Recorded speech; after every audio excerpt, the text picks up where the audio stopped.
in Long Island, New York. Well, welcome to Coast. Say hi to David Wilcock. Hey, Jimmy. Hey, Dave. How you guys doing? Doing good, Chris. Well, I have a question for David in terms of reading his new book, Defense Mysteries, which I'm very enjoying very much. Thanks. And one of the chapters was Nikola Tesla, the Pete Peterson and Nikola Tesla Black Ops. Yep. There's one of them is about Black Jesus, where there's a sunny being appearing in Africa. Yep. And I just want to know if you know any more information you would share with us, because I thought that was very captivating to me, and I just wanted more information on it. Yeah, the Black Thank you, Chris. story. The Black Jesus story was probably one of the most shocking things I ever heard.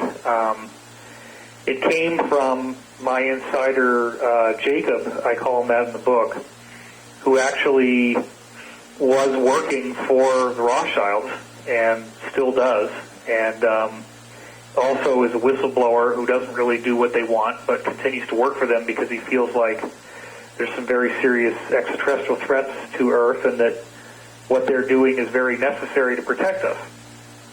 So the story goes that in the 1960s there was a black man in Africa who came in with abilities complementary to those of Jesus.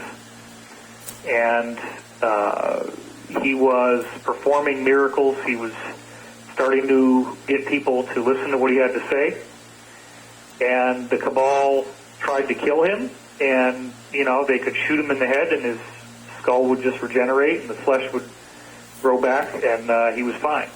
And, you know, so the crazy story that I heard, which, and remember, I was told at the time that if I disclosed this, that I would be killed.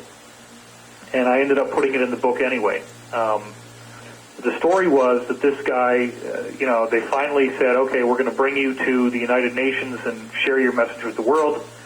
Let's get you on this flight.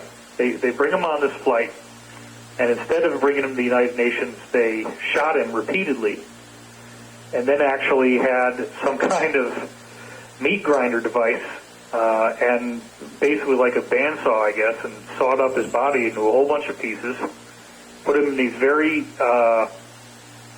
like radioactive shielded containers, and then had all these fighter jets dock with the plane and fly his body parts to all corners of the world, where then these containers turned them into ash. And they thought that maybe this would defeat him, like that his body somehow, the tissue was necessary.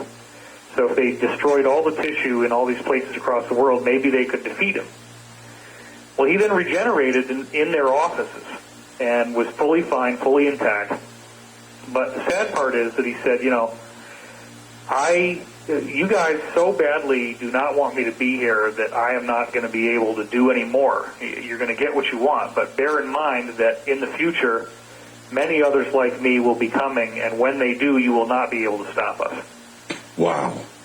Wow. Well, that is all I know. Unfortunately, right. There's nothing more to the story than that. Incredible. But it is an incredible story. Incredible. Let's go to Wild Card. Thomas, right here in